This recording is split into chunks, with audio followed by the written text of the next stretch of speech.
Greetings, Stop and Shop employees, members of Local 919.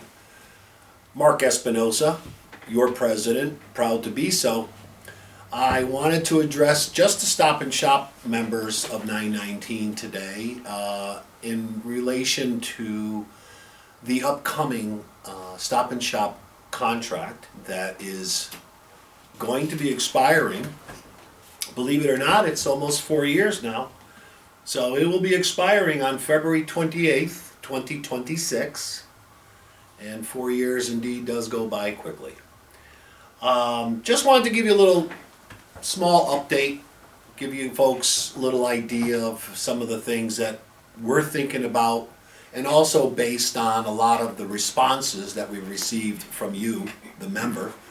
We've asked you to fill out questionnaires. You guys have done a great job submitting these back to us, giving us ideas, very sensible comments that we've been reading through. This is the kind of thing that helps us draft proposals that your union administration here can then submit to the company at the bargaining table.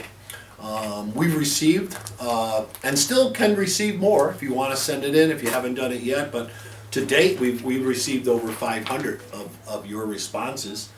Obviously, we're aware of a lot of the things anyway. We're in the stores as often as we can be, always trying to listening to our stewards, those of you who are stewards, filling us in, our executive board members who are in the stores as well. So we believe, don't forget that we are a bargaining coalition. That is 5 local unions in New England that make up the coalition, because all of us have common expiration dates. And we have, of course, reached out to your employer and let them know of our interest to renegotiate, and hopefully they've responded. We believe that they are interested to begin some discussions with us as early as next month, November, which is great. And that gives us a lot of lead time into the expiration of this contract. So some of you who have not been through this before, it can be a trying time. In 2019, those of you remember, there was an 11-day strike. That was the biggest strike in retail food history in New England. That was a very tenuous time. We're certainly hoping that that kind of a thing doesn't happen now or this time, but the company has concluded most of their outstanding contracts with other local unions in New York and New Jersey, and that's a great sign. They also obviously earlier this year they concluded a contract with the Teamsters at the Freetown Distribution Center. So that says to me, they are certainly interested in having peace. Now, as a contract is a great thing, and it protects a lot of issues. Okay, a perfect world, well, the contract can only do so much, right? But it's up to us to not only negotiate a new one, but it's all up to us, all of us, to make sure that your employer is living by the terms and conditions. Because when I, as your president, sign the contract, and a representative of the company sign the contract, the final contract, it becomes law. And it's up to us, not just the stewards, it's up to all of us to patrol, police, and protect the 3 Ps, the contract. So, during the coming months, stay in touch with us. Please don't listen to or believe in things that you might hear that could be rumors. It's always best to either talk to your steward, talk to your business representative, call us, call me here at the office, and let us know what you might be hearing. But as I say, these questionnaire responses certainly give us an idea of where the folks are looking to have us head. Obviously, wages is a huge issue. We get it. It always is. However, I want to kind of put that aside for a second. I believe the biggest problem and hurdle that all the locals will face is relative to healthcare. And remember that it's not the healthcare just for full-timers. There are many thousands part-timers who do participate in the New England Health Fund.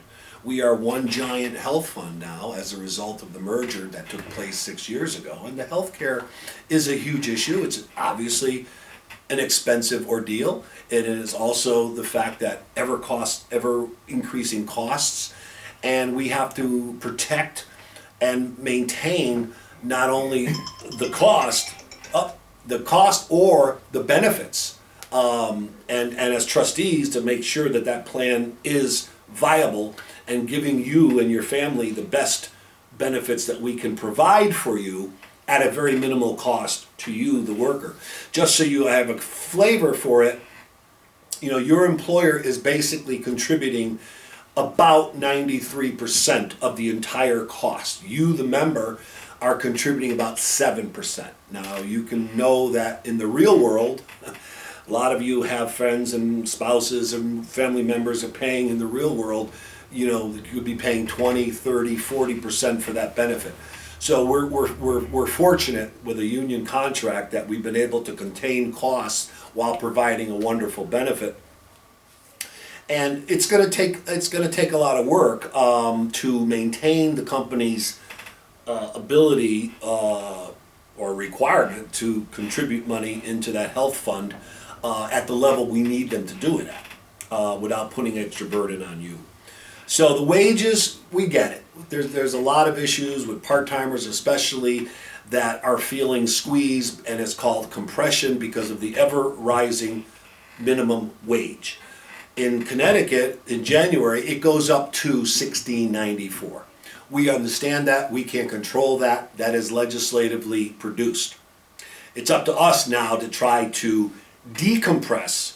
And we've had success in the last couple of contracts, in trying to decompress given your seniority. So, we're painfully aware of the fact that ever-rising minimum wages create the compression. But what I want part-timers, especially the part-timers, to recognize is that someone coming in at that rate, okay, first of all, there's a 70% chance those persons aren't even lasting 60 days to become a union member. But secondly, those new people that are coming in do not have the benefits that you part-timers are blessed with this contract. Not yet, because they have to earn that. So they're not part of a pension plan yet. They're not part of holiday pay. They're not part of vacation pay yet. They still have to earn that. So even though the state requires the employer to pay somebody $16.94 an hour, the additional benefits don't come into play. In some cases, time weighted for a year or 9 months of employment. But we are painfully aware of it. We are going to work hard again, because all the states face this, although Connecticut faces the highest in New England of the minimum wage rate.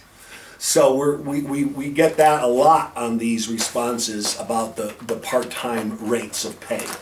And like I said, we obviously have to make sure that there's enough money being funded into the health fund.